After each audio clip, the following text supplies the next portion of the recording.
Hello students, good morning to all of you।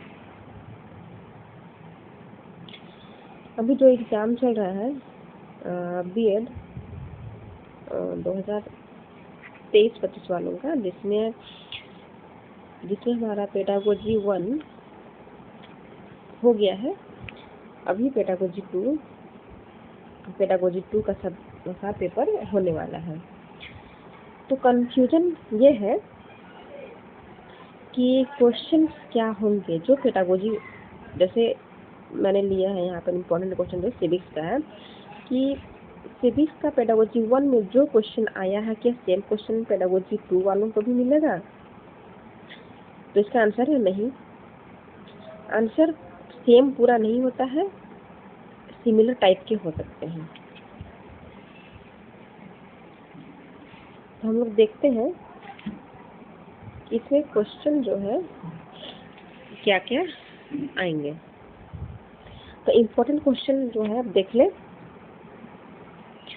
इसमें इसी topic के अंदर से आपके एमसीक्यू कुछ क्वेश्चन भी आएंगे।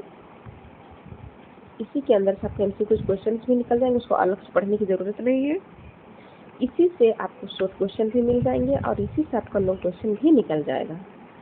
बस आप इम्पोर्टेंट पूरे सिलेबस, क्योंकि सिलेबस बहुत वास्ट है, पूरे सिलेबस को पढ़ना पॉसिबल बिल्कुल भी नहीं है।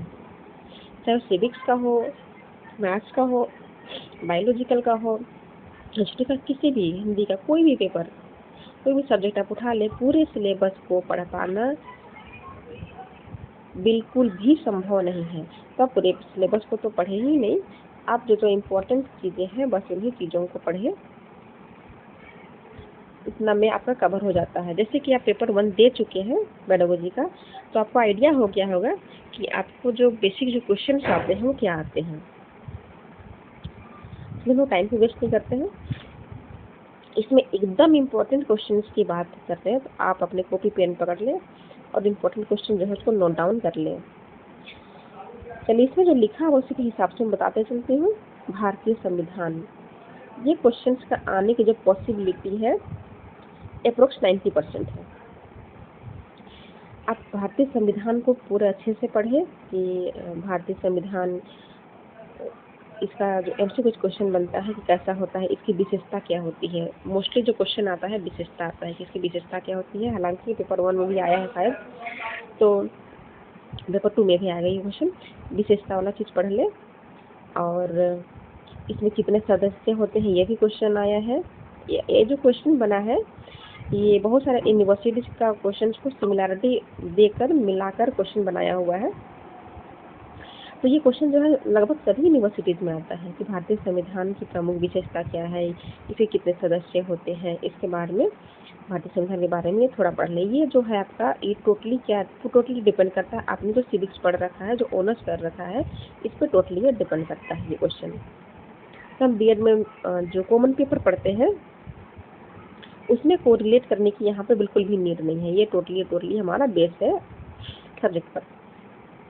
चलिए, ये जो हमारा क्वेश्चन आता है, कोई भी पेपर हो सकता है, वो कोई भी पेपर का जो क्वेश्चन आता है, जो पेपर बेस यानी सब्जेक्ट बेस्ड जो क्वेश्चन होता है वो टोटली नहीं होता है। जैसे कि मान लिया कि आपका शॉर्ट क्वेश्चन में 4 क्वेश्चन आएंगे, है ना, 4 क्वेश्चन आएंगे, तो 4 में से जो सब्जेक्ट बेस्ड क्वेश्चन होगा 1 या 2 ही होगा। 4 में से 1 या 2 ही सब्जेक्ट बेस्ड क्वेश्चन होगा, और बाकी जो 2 क्वेश्चन होंगे वो जो हम बीएड में पढ़ते हैं कॉमन पेपर, उससे ये कोरिलेटेड होगा। आप समझ गए होंगे बात को। तो एक ये क्वेश्चन इम्पोर्टेंट, बहुत इंपॉर्टेंट है। इसी में आपका राज्यसभा की सदस्य, लोकसभा सदस्य, ये सब को भी देख लें, ये सब कॉमन चीज़ों को देख लें। ये क्वेश्चन आने की पॉसिबिलिटी बहुत ज़्यादा है। आगे देखते हैं हम लोग। पाठ्य सहगामी क्रियाओं के बारे में आप पढ़ लें, है ना।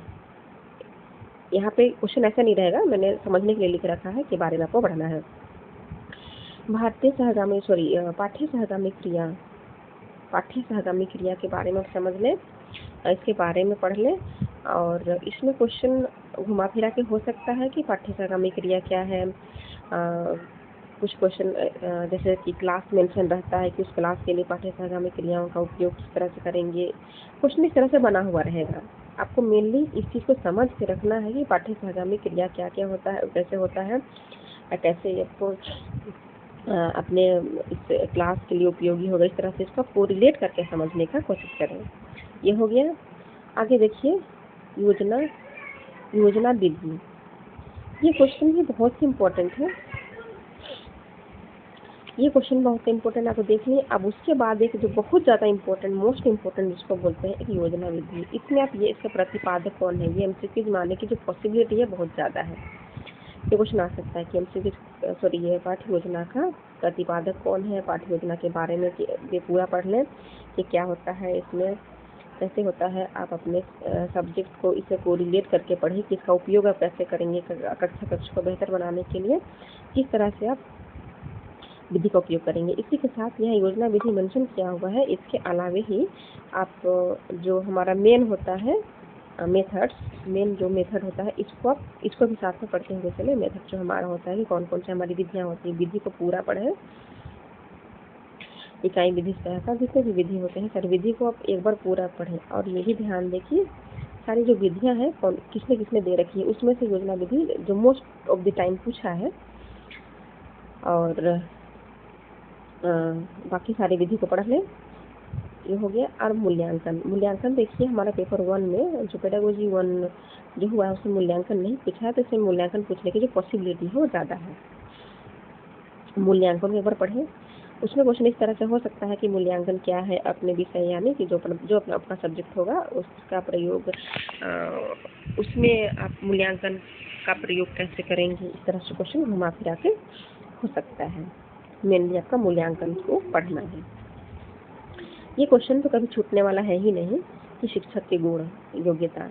ये क्वेश्चन यहाँ से सीधा लिखा हुआ है, समझने के लिए क्वेश्चन सीधा कभी कभी आपके पास नहीं आएंगे, तो आप सबको समझना पड़ेगा। शिक्षक के गुण से संबंधित क्वेश्चन आएगा। एक योग्यता क्या होती है, क्यों एक शिक्षक को ट्रेंड होना चाहिए, इस तरह से उसे गुण क्या है, एक ट्रेंड टीचर जो आपको पेपर है उसको बेहतर पढ़ा पाएगी, इस तरह से क्वेश्चन घुमा फिरा के हो सकता है। मेनली आपको पढ़ने हैं शिक्षक के गुण की समझ। उसके बाद टीएलएम, जो टीएलएम का जो क्वेश्चन आएगा वो सिर्फ टीएलएम करके या साहित्य शिक्षण सामग्री करके ऐसा बिल्कुल नहीं आता है। आ भी सकता है, नहीं आ सकता है। असरभ्य दृश्य सामग्री इस तरह से क्वेश्चन पूछा रहेगा, या फिर कक्ष को बेहतर बनाने के लिए असरभ्य दृश्य सामग्री का प्रयोग, इस तरह से क्वेश्चन घुमा फिरा के होगा। और इसी से एक एमसीक्यू का जो बनना है वो निश्चित होता है। इसमें एक एमसीक्यू जरूर बनेगा कि आपका जो दिया रहता है कि बहुत सारे जो दिए रहते हैं कि सामग्री, उसमें से बस पूछा रहता है कि शिक्षण सामग्री का कौन सा ये पाठ है, श्रव्य दृश्य सामग्री है, इस तरह से कोई क्वेश्चन का नाम कोई एक का नाम दिया रहेगा। इस तरह से क्वेश्चन अलग अलग मॉडिफाई हो सकता है। आपको अलग से एमसीक्यू बहुत ज़्यादा पढ़ने की ज़रूरत नहीं है। अगर इसी चीज़ को बेहतर आप पढ़ते हैं तो आपका एमसीक्यू इसमें से बन जाता है। आगे देखिए नागरिक शास्त्र अर्थ। देखिए जो भी आपका सब्जेक्ट है उसके कॉमन चीज़ को पढ़ना, आपको पढ़ना ही पढ़ना है। उसकी अर्थ परिभाषा, उसका क्या क्षेत्र है, उसको कुछ स्पष्ट करें। और मतलब कि विद्यालय में नागरिक शिक्षण की क्या आवश्यकता होता है, जैसे कि आप मेथड कर रखा है यानी कि आप सिविक्स के टीचर बनेंगे तो इसकी क्या आवश्यकता है, क्यों आपको सिविक्स का टीचर मतलब कि किस स्कूल में उसकी ज़रूरत होती है, इस तरह से क्वेश्चन आपका घुमा फिरा के रहेगा। इतना आपको पढ़ना है। आगे देखते हैं नागरिक शिक्षण के लक्ष्य उद्देश्य। ये क्वेश्चन भी आने की जो पॉसिबिलिटी है ज़्यादा है। आगे देखिए पाठ्यक्रम से आप क्या समझते हैं। ये क्वेश्चन आने के भी चांस ज़्यादा लग रहे हैं। पाठ्यक्रम से आप क्या समझते हैं, नागरिक शास्त्र के पाठ्यक्रम निर्माण में कौन कौन से सिद्धांत होते हैं, इस तरह का क्वेश्चन ये आ सकता है। और शिक्षण विधि जो ऊपर ही मैंने बता रखा है कि देखिए ये क्वेश्चन इसलिए यहाँ लिखा हुआ है क्योंकि अनेक जो यूनिवर्सिटीज़ में है उसमें ये क्वेश्चन आता है। बस आने का जो तरीका होता है, क्वेश्चन मैन्युफैक्चरिंग का जो वे होता है थोड़ा थोड़ा डिफरेंट हो सकता है। अब किसी एक का वर्णन करें, उसी गुण दोषों का बताएं, ये क्या होता है, आपका विषय का नाम लिखा रहेगा तो उसमें इस विधि का उपयोग आप कैसे करेंगे, इस तरह से क्वेश्चन घुमा के हो सकता है। ये लगभग सभी यूनिवर्सिटीज़ में ये क्वेश्चन आया हुआ है।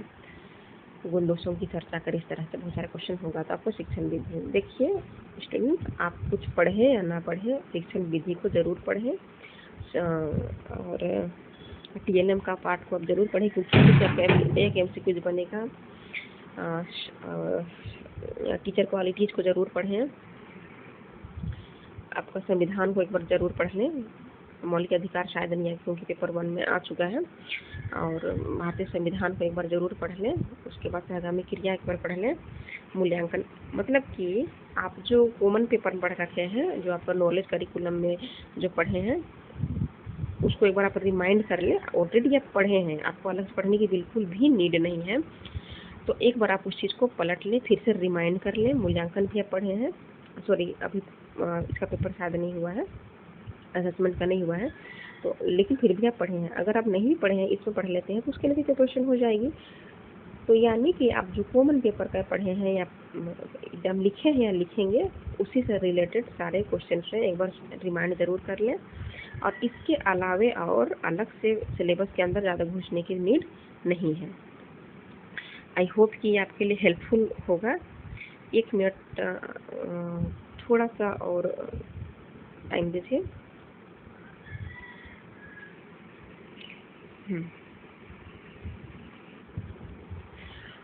आप देखिए, क्वेश्चन जैसे भी हो सकता है, आपको लिखना तो पड़ेगा ही, ठीक है। आपको करना क्या है, आंसर जो प्रेजेंट करेंगे आपको 1.5 घंटे में करने हैं। आप 1.5 घंटा को अपना बांध के रख लें, आपको कैसे कैसे आपको 1.5 घंटा को वो वेस्ट करना है ना। पहले MCQ के लिए प्लेस जल्दी जल्दी डिफाइन कर लें, उसके बाद शॉर्ट क्वेश्चन लिखें और प्रॉपर प्लेस दें। और जितना ज़्यादा हो सके जो शॉर्ट क्वेश्चन है और तो आप समझ गए होंगे कैसे बनाना है, थोड़ा प्लेस देना है। अगर उसमें से आप पॉइंट आउट करें, सब नंबर्स प्रॉपर सब नंबर्स यूज करें। अगर आप कुछ हेडिंग लिख रहे हैं उसको प्रॉपर लाइन करें। अगर वहाँ पर नीड है तो जैसे कोई भी डायग्राम हो, डायग्राम कैसे भी हो सकता है उस चीज़ के लिए। जैसे कि मान लिए कि मूल्यांकन मापन वाला जो भी मेरे माइंड में आ रहा है, जैसे मापन और मूल्यांकन से अगर क्वेश्चन आता है तो ये मूल्यांकन है, ये मापन है। जैसे कि आप समझ रहे हैं कि एक ब्रॉड एरिया को डिफाइन करता है, एक स्मॉल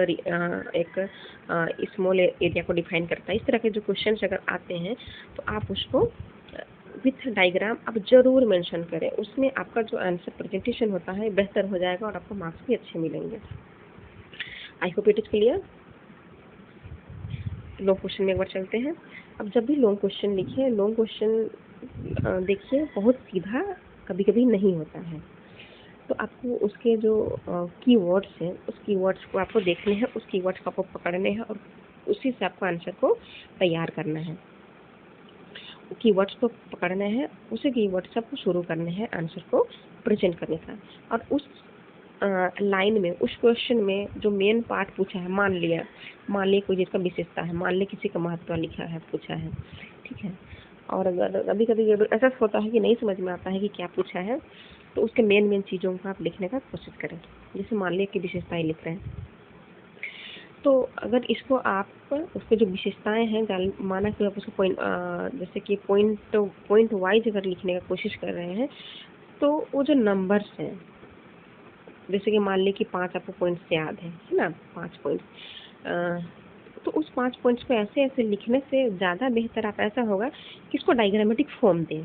जैसे मान लिया कि यहाँ पर विशेषता लिख दिए है ना, इस तरह से इसको डायग्रामेटिक फॉर्म देकर लिख सकते हैं। ऐसा नहीं तो आप इसको फिर इस तरह से यहाँ विशेषता लिख के ऐसे मेंशन कर दिए, और इसको जैसे भी आप लिख सकते हैं। मतलब उसको डायग्रामेटिक फॉर्म अगर आप देते हैं तो आंसर जो आपको दिखेगा वो ज़्यादा इफ़ेक्टिव दिखेगा।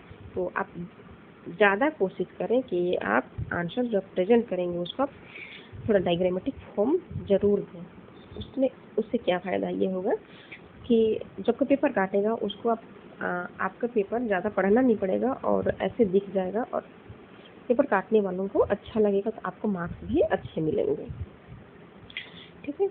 तो आप क्या क्या बात को ध्यान देंगे, डायग्रामेटिक फॉर्म जरूर यूज करेंगे, जो भी पॉइंट्स लिख रहे हैं उसको अंडरलाइन जरूर करेंगे, सब नंबर्स यूज करेंगे, इस तरह के एरोज या फिर बुलेट्स, जैसे कि मान लीजिए तरह के बुलेट्स यूज कर सकते हैं, एरोज यूज कर सकते हैं, स्टार्स यूज कर सकते हैं। इस तरह के ऐसे यूज करें ताकि वो प्रॉपर विजिबल हो सके। और टाइम को जरूर ध्यान में रखिए क्योंकि टाइम लिमिटेड होता है। जो लॉन्ग क्वेश्चन होता है, लॉन्ग क्वेश्चन को लिखने में ही हमारा आधा आधा घंटा चला जाता है, आधा आधा घंटा यानी 1 घंटा प्लस हो जाता है। आपको शॉर्ट क्वेश्चन भी देने हैं, एमसीक्यूज में दिमाग भी लगाने हैं, तो उसमें भी टाइम जाता है। सब टाइम को मैनेज करते हुए चले और आप रुकिए नहीं। जैसे आप लिखते जाएंगे आपका दिमाग भी उसी तरह वर्क करता जाएगा और आप लिखते रहेंगे। जहाँ आप रुके, जहाँ पेन रुका आपका दिमाग भी काम करना बंद करेगा। पेन को अपना ना रोके, लिखते रहें, दिमाग अपना काम करता रहेगा। आपका हाथ अपना काम करेगा, दिमाग अपना काम करेगा। इसलिए पेन को ना रोके, आप चलते रहें। जहाँ पेन रुका 5 मिनट 10 मिनट आपका ऐसे ही वेस्ट हो गया, तो आपका 1.5 घंटे में 10-15 मिनट अगर ऐसे वेस्ट होता है तो आपका कितना बचेगा आप सोच सकते हैं। इसलिए पेन को ना रोके, दिमाग अपना काम करता रहेगा। और फिर ज़्यादा घबराने की बिल्कुल भी ज़रूरत नहीं है, ज़्यादा सिलेबस को घुसने की भी ज़रूरत नहीं है। कॉमन चीज़ों को पढ़ें। और ऐसा भी कभी कभी होता है कि हम जो पढ़ के गए और क्वेश्चन समझ में नहीं आ रहा, तो क्वेश्चन को समझने की कोशिश करें। क्वेश्चन को पढ़ने में भी टाइम लगाएं, क्योंकि क्वेश्चन नहीं पढ़ते हैं और आंसर लिखते हैं तो हमें बहुत ज़्यादा फायदा नहीं हो पाता है। तो क्वेश्चन को पढ़ना ज़्यादा ज़रूरी है। पढ़े भी और कोशिश करेंगे हम कैसे बेहतर लिख पाते हैं। चलिए, सेशन बहुत लंबा हो जाएगा, उसको ऑफ करते हैं। और इम्पोर्टेंट चीज़ को बस ध्यान दें। मेरा लास्ट कहना इतना ही है कि भले कम पढ़ें लेकिन आप आंसर को इस तरह से प्रेजेंट करें कि आपको मार्क्स अच्छा मिले। बहुत ज़्यादा ना पढ़ें, बहुत ज़्यादा पढ़ के और कम लिखने से कोई फ़ायदा नहीं है। फ़ायदा उसमें है कि आप कम पढ़ें लेकिन आंसर को अच्छे प्रेजेंट करें। Okay students, thank you, best of luck for this exam. और कोई बात नहीं, अपने जो इम्पोर्टेंट चीज़ उसको पढ़ें। Okay, thank you.